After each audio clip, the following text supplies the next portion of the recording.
You're listening to the 95Podcast from the team at 95 Network, where we host conversations specifically designed to support leaders in small and mid-sized churches.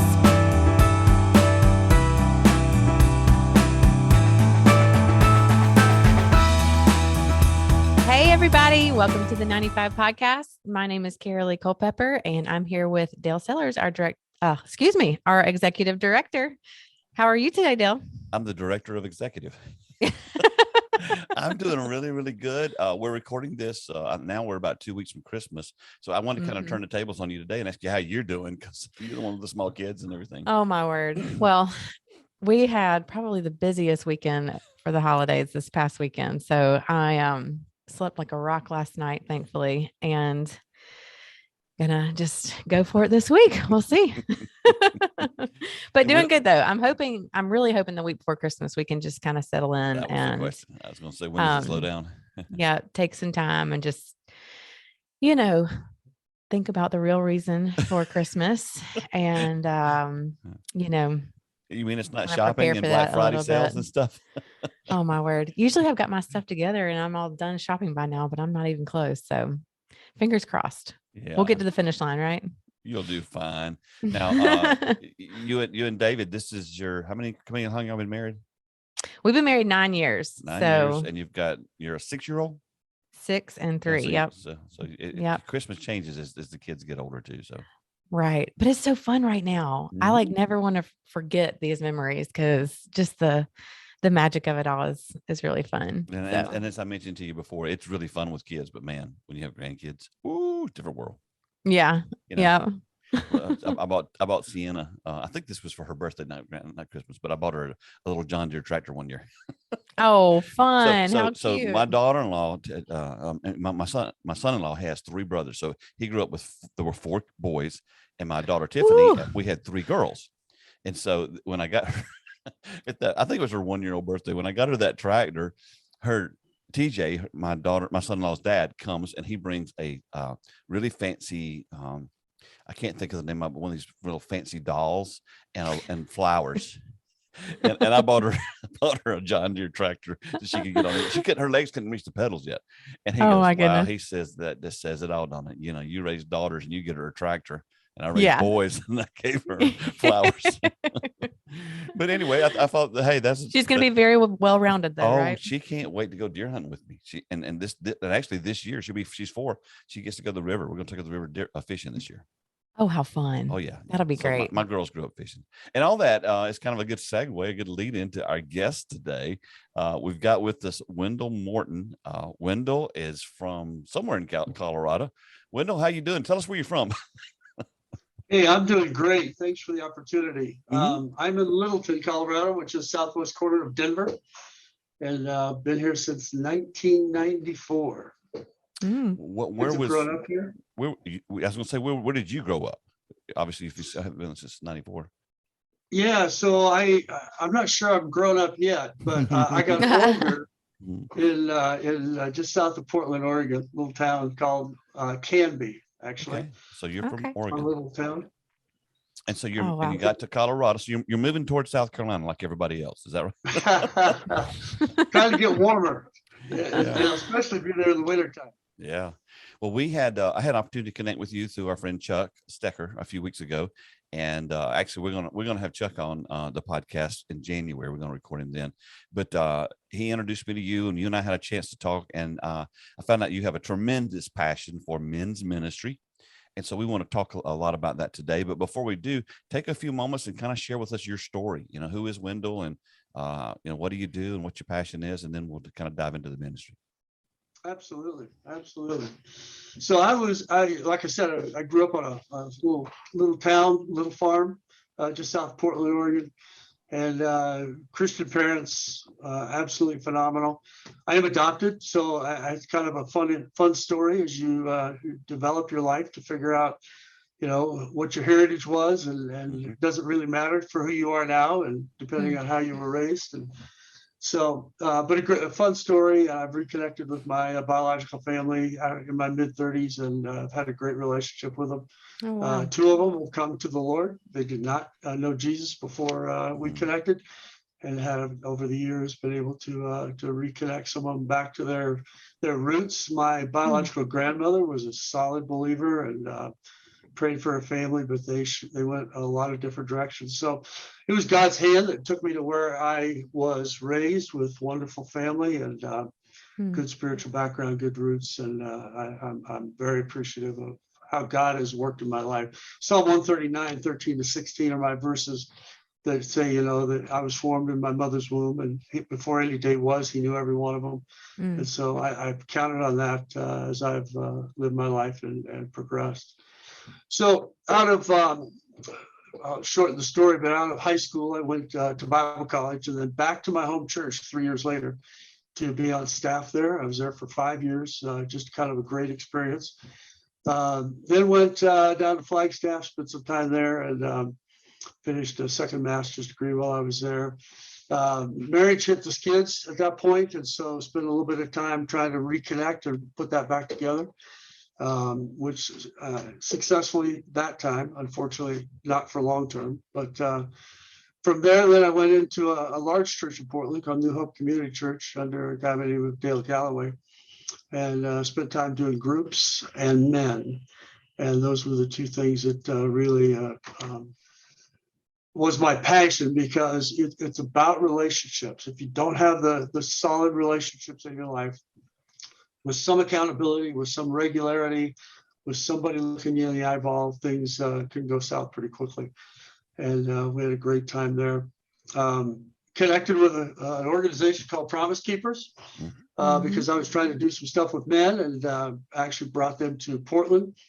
We had a Billy Graham crusade a few years earlier, and so I was able to use the same network and relationships that were in place for the Billy Graham crusade, and was able to bring Promise Keepers there. Eventually, after one conference, that wasn't big enough, so we moved it up to Seattle to the big dome up there at that point in time. So moved to Colorado with Promise Keepers. I was there for 4 years and had a great experience. Fun to see God work in the lives of men. I mean, to get a stadium full of men for something other than a sporting event is pretty amazing. And to see them come forward, give their life to the Lord, reconnect. And then my world was field ministry. So we were trying to help them build networks back in their local church, build an effective men's ministry. Unfortunately, we didn't have the time or the resources to really connect. Changed our revenue model, offered free conferences. I ended up laying off 250 people as a result. So that really changed the dynamic of Promise Keepers going forward.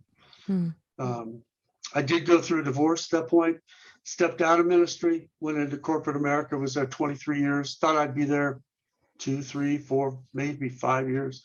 But God really blessed. And for a guy who has a theology and a psychology degree to be connecting with, the banking world, which is where I was pretty amazing. It was God's hand to be able to allow me to be successful in that environment. And I really enjoyed it. A few years after that, a couple of things changed for organizationally, and was very involved in another ministry as chairman of the board, and eventually led me with a long story, to a guy by the name of Dr. Jim Grassi, who founded Men's Ministry Catalyst. And he had run the organization for 40 years. He's a Hall of Fame fisherman. He's written 17 books. He's got great structure for how to help churches do their thing. He was a city manager before that, a Parks and Rec director in the Bay Area. And he's a linear thinker. So, you start at A and you go to Z, and he's able to put those pieces together, which a lot of people can't do. Yeah. A lot of people have relational skills, they have passion, they have desire, but without structure, eventually it's not going to go anywhere. You're going to burn out because you can't do it all yourself via relationships. So that's kind of the short story. I before I dive into your ministry, you said you went through a divorce. I did. As you were doing, or as you finished up Promise Keepers. Is that correct? I left Promise Keepers because I felt a divorce was pending. Yeah. And so I did not want to be involved in ministry at that particular time. Took 2 years. I want to ask you this too. Didn't Coach Mack, didn't he eventually his marriage dissolve, or no, it just got bad off? Yeah, he's struggling with dementia right now. Okay. And he has great days, his not so great days is with that disease. And he was a powerful leader, though. He was able I tell you what, he influenced me. But I remember him talking about at some point, and maybe it was pre-Promise Keepers, talking about that he looked over at his wife one day and he looked like, nobody was home and that kind of thing there. Yeah, exactly. Yeah. So that is the story where he because he was, he's Division I football coach. He won the national championship. Woo. Those guys are not beat Nebraska, which is our nemesis always, but not anymore.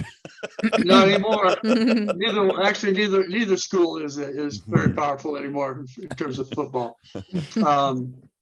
But no, he realized that it was a wake-up call. He looked at his wife, like you said, there was nobody home. Yeah. And he realized that was his responsibility and he needed to make that change. And he knew if he was struggling with it, most other guys are struggling with something like it. And so he needed to make a change, and he did. He began to really honor her and care for her in the midst of everything else he was doing. And you began to see the sparkle back in her eye. So, that's so cool. Yeah, I remember reading his book because, I was pastoring our small church at the time, and we took several groups to Promise Keepers. I think two of the events that were life-changing for me was we did and I guess it would be, was it 96? They had the pastors conference in Atlanta. Yes. I was there, and I was also working for a Christian radio station. So I got to sit in the press box and interview everybody, but just to watch what happened. And honestly, Jack Hayford preached a message on the Saturday morning of it that I put some of the notes in my book because it so impacted me when he talked about what you do when you're on holy ground. And then we took a group to Washington for the big thing up in Washington. And got there at 4 a.m. and still were, there was 100,000 people in front of us. Carolee, I just got to tell you, I don't get scared in crowds, but this is the only way I can describe it. If you needed to leave the spot that you were in to go to the restroom, there were so many people walking that it would be like getting in a river, and you'd get caught and be pushed downstream. Oh my goodness! To get to the restroom, and then you have to go up to get back in it to pop it back, so you can pop back out where you were. Oh my goodness! They so underreported the amount of people that were there. It was mind-boggling. They did, yeah. I remember my dad doing Promise Keepers growing up. Yeah, I've got a picture. I took my son to that. He was about 3 or 4 years old at the time, and it was. First of all, it was a challenge to hang on to him. Yes. The crowd that size. I would have been uptight. If I lost him, he'd been gone forever. I know that. But anyway, we had a great time, and he still remembers that. And he was maybe 4. Wow. We had I think it was about 60 men. We all wore red shirts together, so we could and I'm not lying. I have the aerial photo of it that you guys put out, had it framed, so and I knew where we were, and so I take a pen and circle a little bitty red dot. It looks like a pen, just the end of a writing pen, the red dot, and that was us. Wow. And I mean, and there's as many people under the trees on each side of that mall. It was amazing. It was a monument. I was on the board of Canada, PK Canada, and they sent a large contingent, and they also wore red and white was their jacket, but they were under the trees. They could not get into the main mall. So they probably came a half hour too late, right? Wendell, what's happened? Oh, yeah, I'm sitting here looking at the picture now. What's happened to us since then? We had this men's movement. It was getting national recognition. All this stuff was happening, and now it feels like it never happened. Which it does feel that way. Actually, it leads into kind of what you do. Like we're back before when it started. Actually, a lot of things have changed to make that happen. But our focus really is how do we stop the negative flow? How do we bring men back to the Lord, to the church, to their families, to their workplace, to their community, so that they can be the man of God that God has called them to be, created them to be before they put the world together, right? My story is the same story as everybody else's story. Is that God has a plan. He put you together in your mother's womb, even in sin. In my case, I was born out of wedlock. I was born in sin. It didn't matter. God's bigger than all that. And so he has a chance to redeem and to transform lives if they will come into a place where that can occur. And the church is a bride of Christ. So that's the vehicle that the men need to connect with, and then take that ride and make it happen through a variety of things. But it really needs to happen through the church, not outside of the church.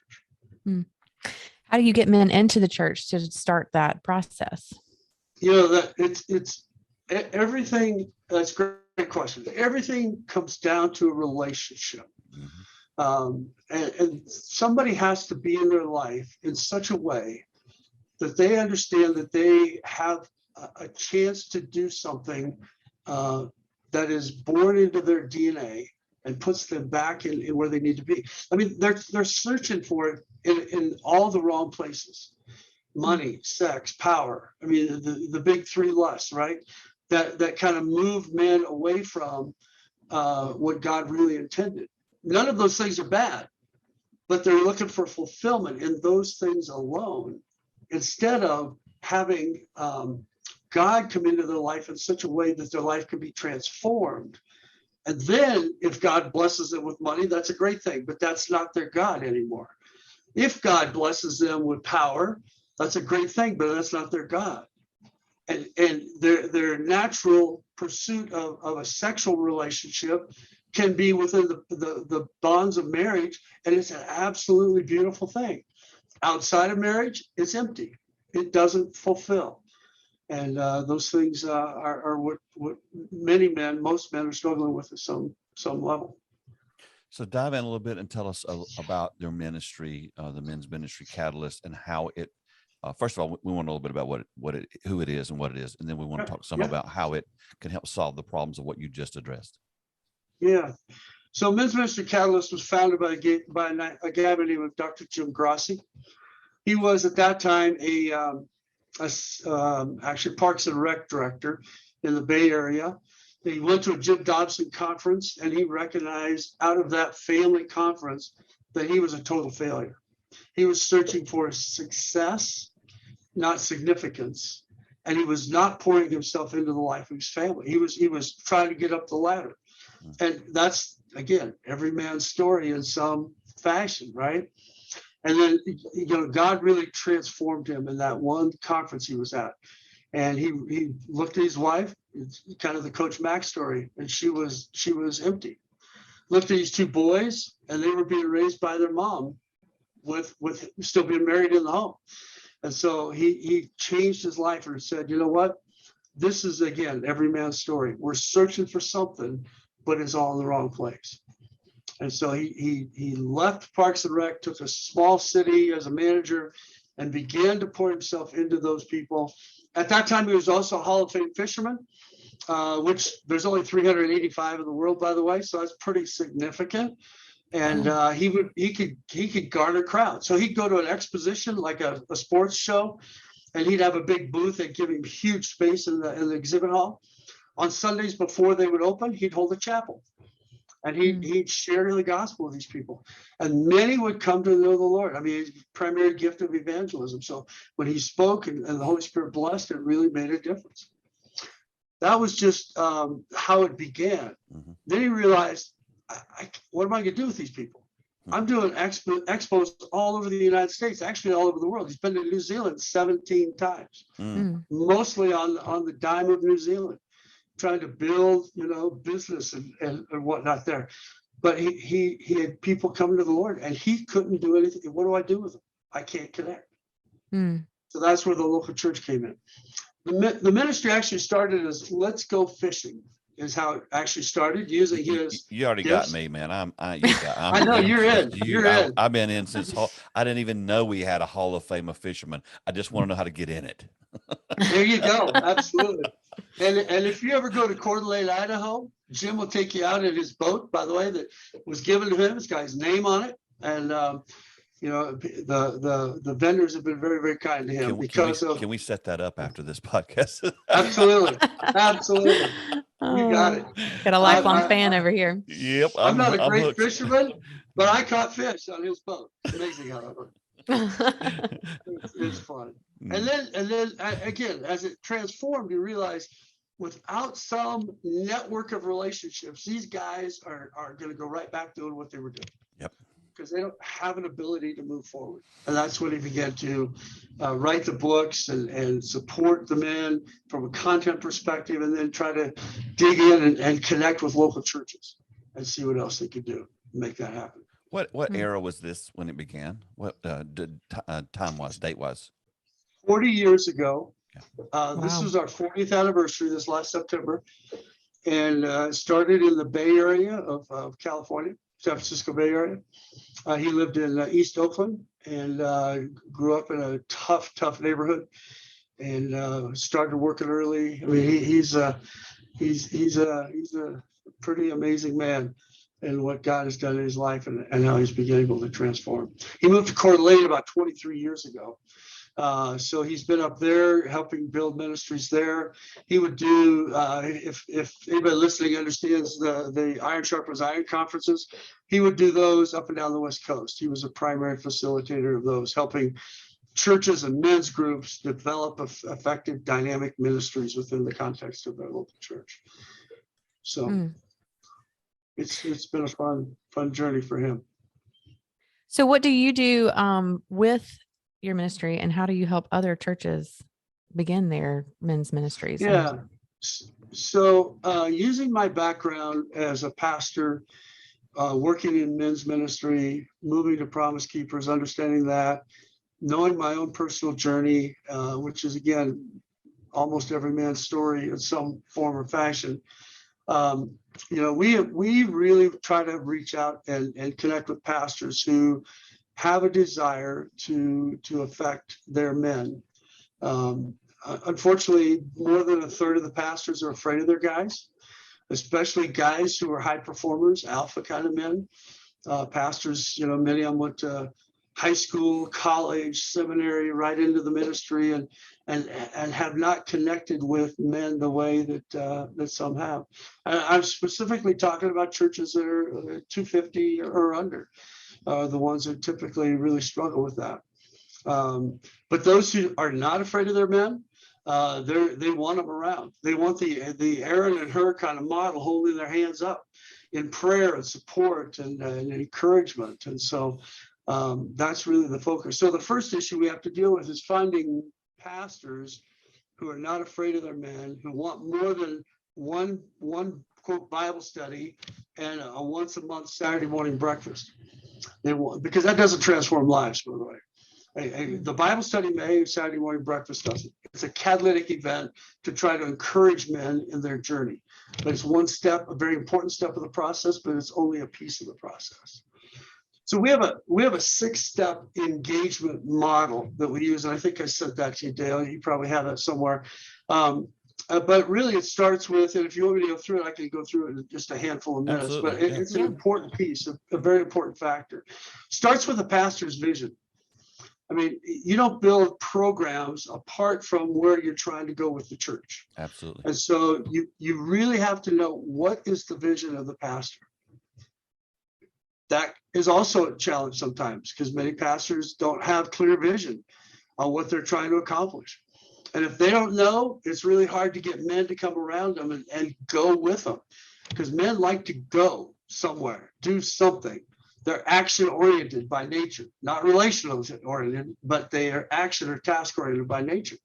And so they want to go somewhere. If a pastor's going somewhere and he'll pour his life into a handful of men, they'll die for him. And they'll make that happen. They'll contribute the money, they'll contribute the time, they'll contribute the energy. They'll do things that would never be done apart from a full engagement from the men. So the pastor's vision is where it actually starts. And that's the most critical point.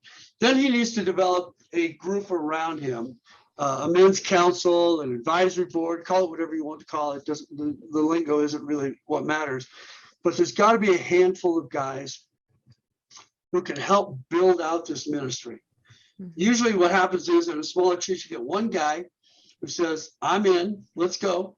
And then he tries to do it all. And 18 months later, he's burned out, and you're right back where you were. So without a team, it's, men's ministry is a team event, just like a sporting event. It's all about team. And it's absolutely critical that you develop that council, and that they're godly men. They're men who are committed to the vision, Many will give their time, their energy, their money to try to transform what's going on. And there's some areas we'll talk about here in just a minute, but these men have to be very specific in what their jobs are. And it's not just the guy who shows up to sweep the fellowship hall when it's over. That's probably not your men's leader. He could be a helper, but he's probably not the guy that's going to take the rest of the guys somewhere. You need alpha kind of guys who, when they speak, the rest of the men of the church listen. That's a really, really critical factor. Step 3 is assessment. And this is where a lot of churches, ministries, programs, organizations don't get it right. Yeah, you have to know 2 things about your men. You have to know where they think they are spiritually. And they'll tell you, if you do an assessment, SurveyMonkey, Google, whatever you want to use, whatever paper, whatever program you want to use to make it happen, they'll tell you exactly where they are in their process, because they are honest, which is absolutely necessary.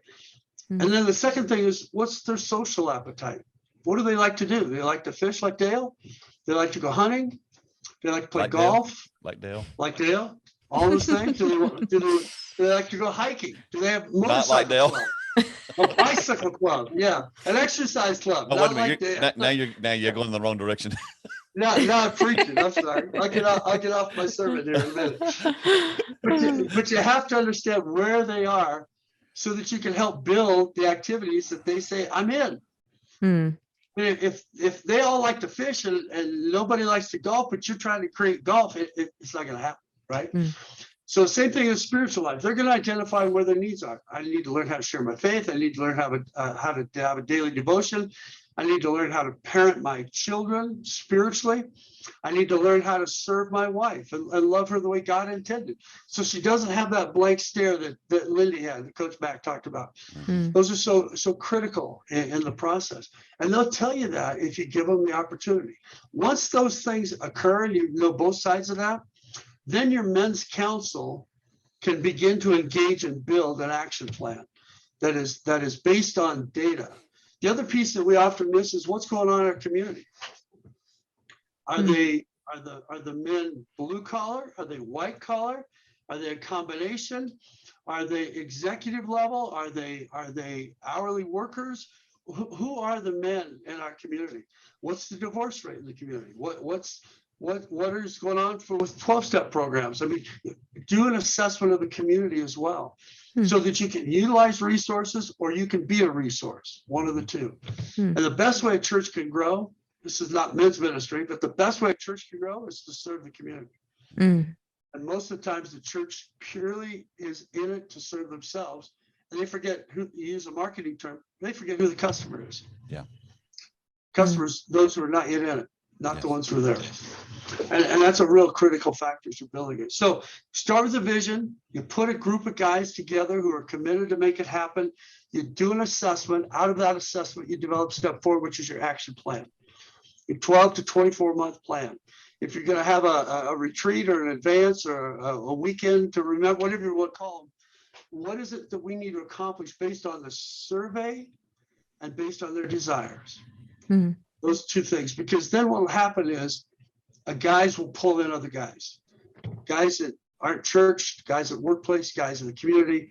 That's how you begin to build the growth of the organization. And from there, then men can say, you know what, I need to, like we talked about earlier, develop, I don't even know how to have a quiet time.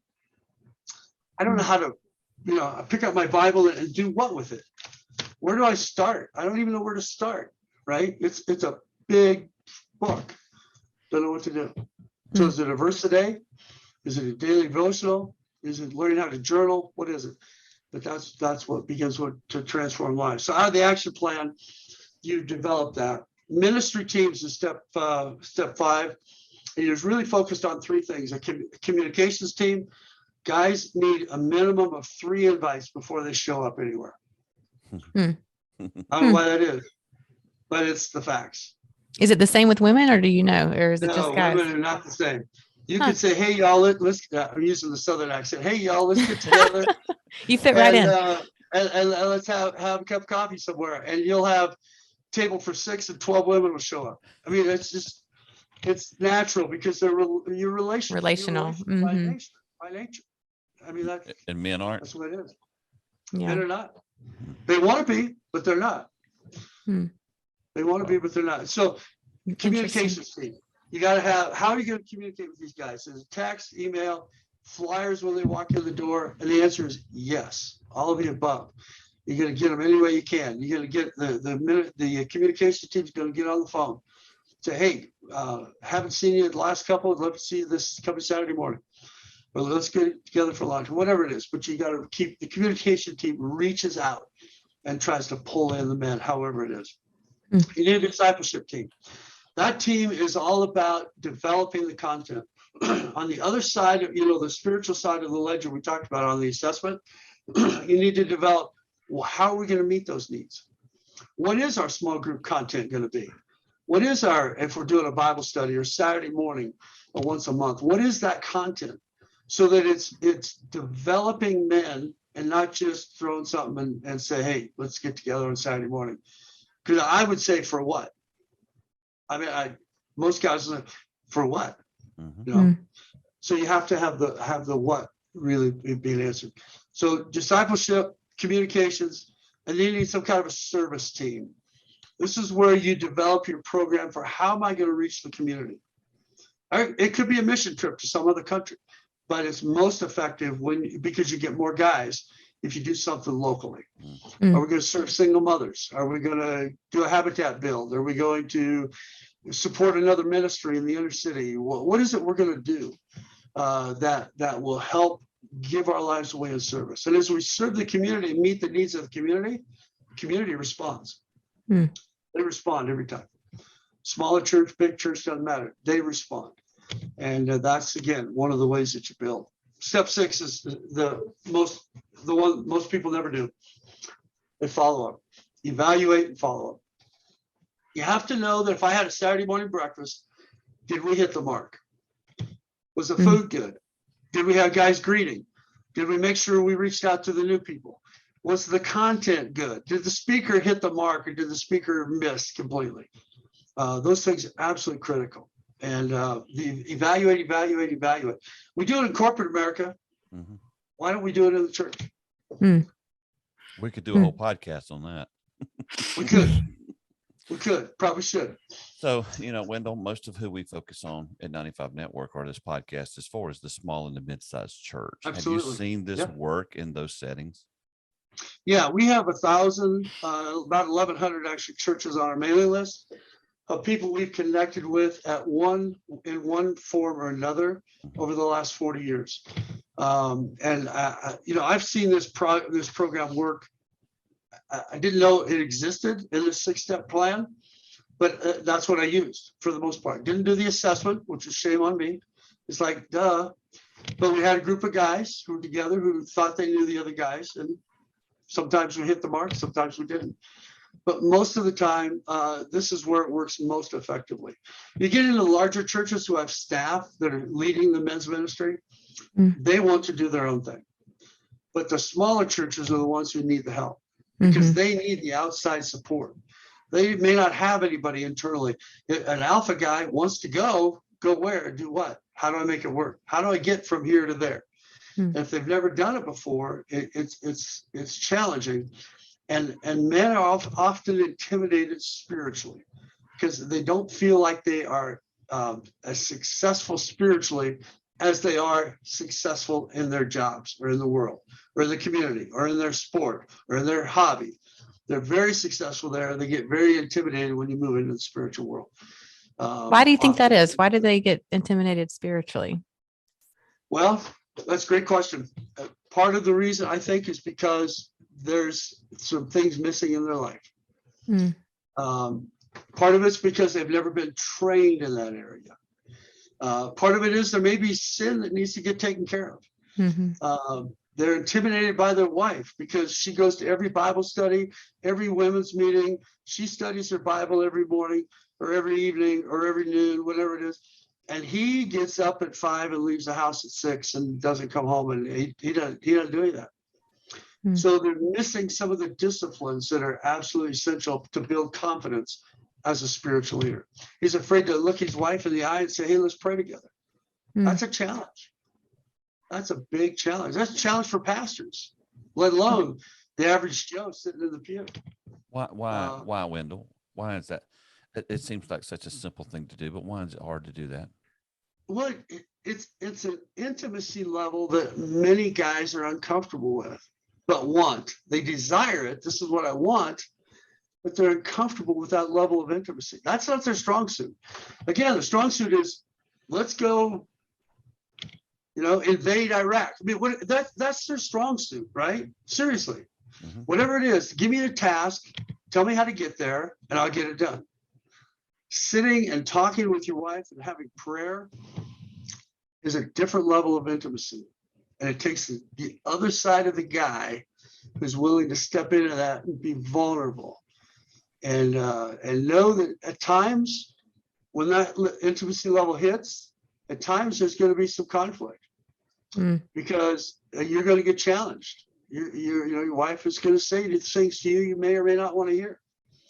And it depends on how humble you are, how wanting you are of that level of relationship as to how that conversation ends and how you manage that. I mean, it happens in my marriage. Yeah, I'm remarried. Got married in 2009 after 9 years of being not married, and have a great relationship.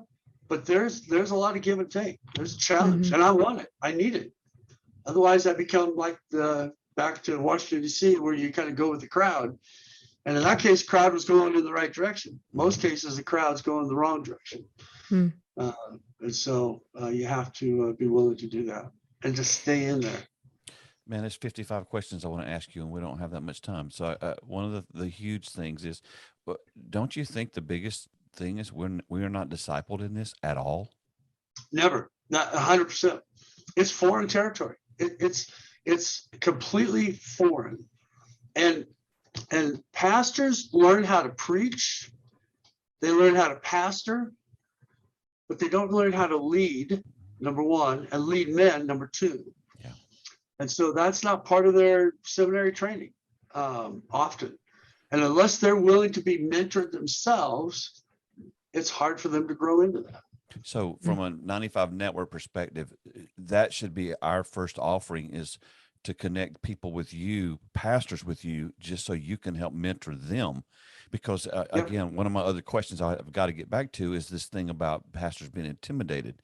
If you read my book, or you're reading my book, or at least you have my book. I got it. And the thing about that I talk about in there is I spent so much energy trying to shine the spotlight in the areas that I was good in, because I didn't want people to see. And I'm not talking about sin. I didn't have secret sin I was trying to hide. I just did not lead well in those areas. And so you spend so much of your energy as a leader trying to get the spotlight to shine in all the areas you're doing well, because you don't want the spotlight to shine where you are coming up short, which is, again, and that even ties into what you were just talking with Carol Lee about, with why men won't be transparent, because I didn't want to be embarrassed. Right. That's the bottom line, man. I did not want, and I finally figured out when I turned 50 that Jesus didn't care if I got embarrassed. I spent a lot of energy. In fact, that's where growth occurs. Yes, it absolutely. does. You have to be willing to fail. Lord knows, I got the gift of that. Well, but here's the difference. You also have the gift of open, honest admission, and willing to get the help, meaning the support you need to make it happen. That's the difference, right? Every successful businessman, I mean, the top people, the Elon Musk, the Bill Gates, those guys, they have failed miserably because they tried to do great things. Yeah. And not everything works. Not everything works. I wish it did. Oh my gosh, I wish it did. But it doesn't. Well, and when you're performance oriented like me, I grew up in a Baptist church where we taught you're saved by grace through faith, free gift, which I totally believe. But what I saw, what I caught from our congregation, from our family members, from friends was, and then you spend the rest of your life proving how saved you are by your works. And I got to a place in my life where I just never felt like I measured up. And, the subtitle of the book is for helping hope for pastors thought they'd be there by now. Right. I never could figure out where there was. I just always felt like, and I'm going to be really honest with the last person that I want to talk to about that's my wife. Absolutely. When I feel like I'm a disappointment to God, I'm a disappointment to everybody else. I don't want to be a disappointment to her. That's right. And it was a difficult season. That's right. Well, here's the other thing. A lot of guys, unlike pastors, hopefully without secret sin, a lot of guys do have it. 1 out of every 2 men struggle with some level of pornography. Mm-hmm. That's a tough one. And so you take that and Wendell, try to move them into. That's very close to what it is in ministry too. That's what there's no difference reported. No, Gallup says there's really no difference. And that's not out of the church, that's in the church as well. Mm-hmm. And that's in the level of clergy as well. I mean, again, it's a natural expression when you're in the bounds of marriage for sexual fulfillment. But outside of it, many guys still they go there because that's their go-to spot, if you will. And it is troubling for intimacy with their wife. It's troubling in their own spiritual journey because they know it's not right. Mm-hmm. And so they feel like a constant failure if that's the primary issue. There's other addictions as well, right? Alcohol, tobacco, workaholic. There's all sorts of addictions. Fried chicken. We have a lot of people in ministry. The list goes on. A lot of people in ministry addicted to fried chicken. That would be. I'm not addicted to it, but boy, do I love it. Hey, my wife loves fried chicken. I tell you, we can't hardly go by a convenience store. Seriously, because they have fried chicken in there. She said, if we're on a trip and we stop, I know it's coming back out. Well, if you guys ever swing over this way, you let us know and we'll get you some good fried chicken. Absolutely. One other area I want to dive into in my list of a million questions is, okay, so all this stuff you said sounded great. I can see most of our small church pastors going, build a team, put all this together. That's overwhelming. And what I have discovered is I've done 95 Network for a while now. The small church is noted for several things. And one of the things they're noted for is not following through, and then there's no consequences. Now, I shouldn't say there's no consequences, because the consequences are we don't have the ministries that we didn't follow through with. But so someone comes on and says, "Oh, I listened to this podcast. I connected with Wendell. We're going to start a men's ministry catalyst at our church." And everybody says, "Woo, let's go do it." And 6 months later, it doesn't exist, and there's nothing happens. There's no fallout from that. So what can a pastor do who knows, I'd like to have that, but I'm intimidated by I'm the alpha guy, or I don't have the alpha guy, or we're just, and again, one of the big issues today is we're still dealing with we're in the atmosphere of the shutdown that has changed so much of it. It changed a lot of things. It's taken away our hope in so many cases, but we got, we just can't choose to live that way. We've got to decide to change. No. What would you say to that? So for the pastor who is a little intimidated, or who is understanding that I'm in a small church, I'm never going to build 3 teams or 4 teams or 1 team. So what do? You start with an Aaron and her. I mean, you start with a couple of guys who you can pour your life into, who you trust, and you'll have to build that over time probably. And then they can begin to build the teams you're talking about. And some of these teams are the same people.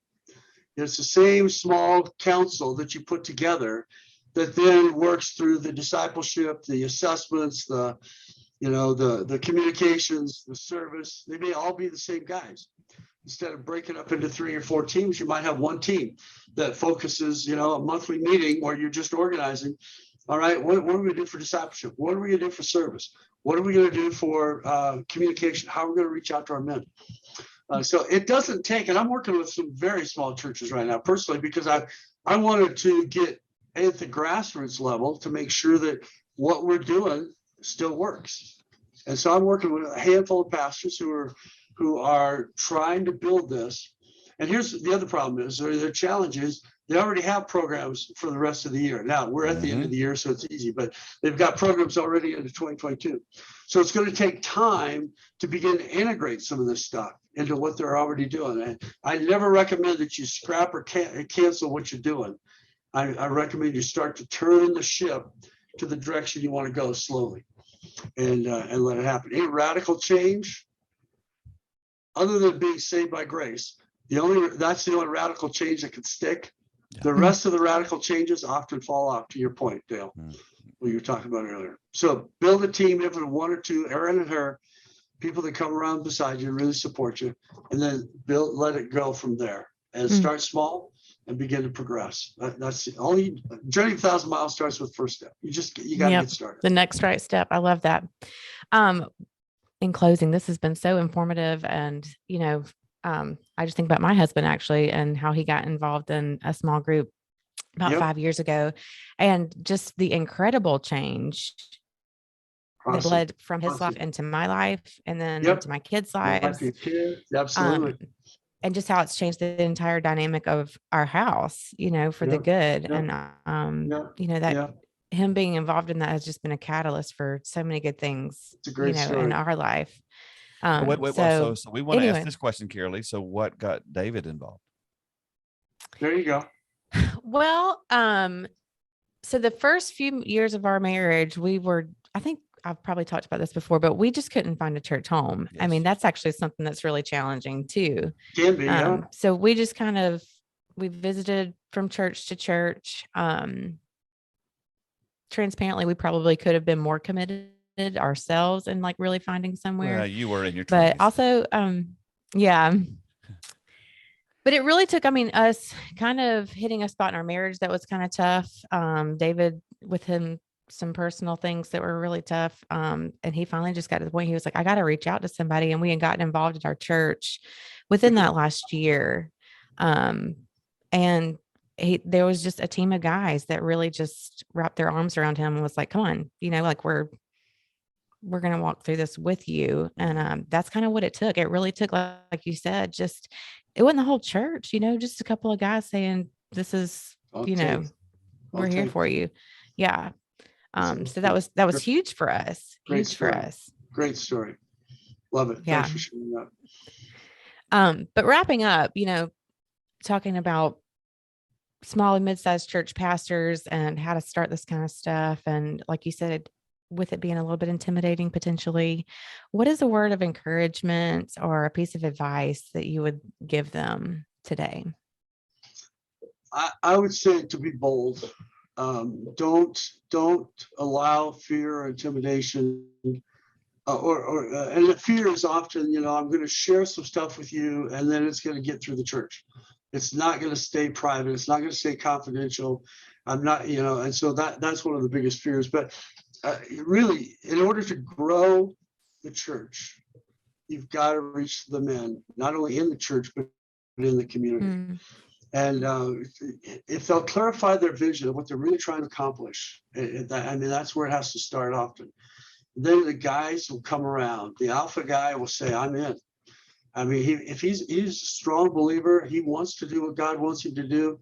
If the pastor will just take the next step, the guys will fall in and they'll support. Does it all work out great? No, it doesn't. Absolutely not. Mm-hmm. There are guys who are gonna disappoint you. There are guys who are gonna say, I'm in, then they're out. There are guys who are gonna hear what you have to say, and it's gonna go through the church. It's gonna happen. The negative or the failures or the missteps occur. Yes. But that's okay. If you're okay just getting back up on the horse and riding again, then it's going to happen, and you will break through. You will have the Davids of the world whose lives are going to be transformed, whose marriages are transformed, whose kids are transformed, and by the way, whose children's children is going to be transformed as a result. This isn't a one generation thing. You're talking 3 or 4 or 5 as a result of what your husband has done. It's an amazing thing. Yep, for sure. It's a great vision. Wendell, you have been such a blessing. I have a feeling we're going to have you back on again. Part of why I wanted to have this on today is this will air in the first part of 2022 is that the church is changing before our eyes. How we do church in America is changing. And honestly, it needed to, We have talked about discipleship for my entire lifetime. I've never really seen real discipleship, and the community, the society, people are longing for relationships. Yes, Carolee shared their story there, and the reality was her husband needed help. He needed someone to turn to, and so often in the church, it's like, come watch us do our thing and pay your tithe and then go live life. And so there's such a desire today for a relationship. And so we'll have it in the show notes, but we want people to reach out to you, to be able to contact you and just be led. And this is going to be a process, because first of all, the pastors are going to have to get help before they can help anybody else. But thanks so much for what you do. Thank you for your time. Thank you for sharing with us. Thank you for being transparent. I think it always has a greater connection when we do that. So thanks for being with us today. Thank you, Wendell. Great to be with you. Thanks for the opportunity. Thanks for listening to the 95 Podcast. We look forward to sharing another episode with you next week. In the meantime, visit our website at 95network.org. The website is loaded with great resources created for small and mid-sized church leaders. Until next time, have a great week.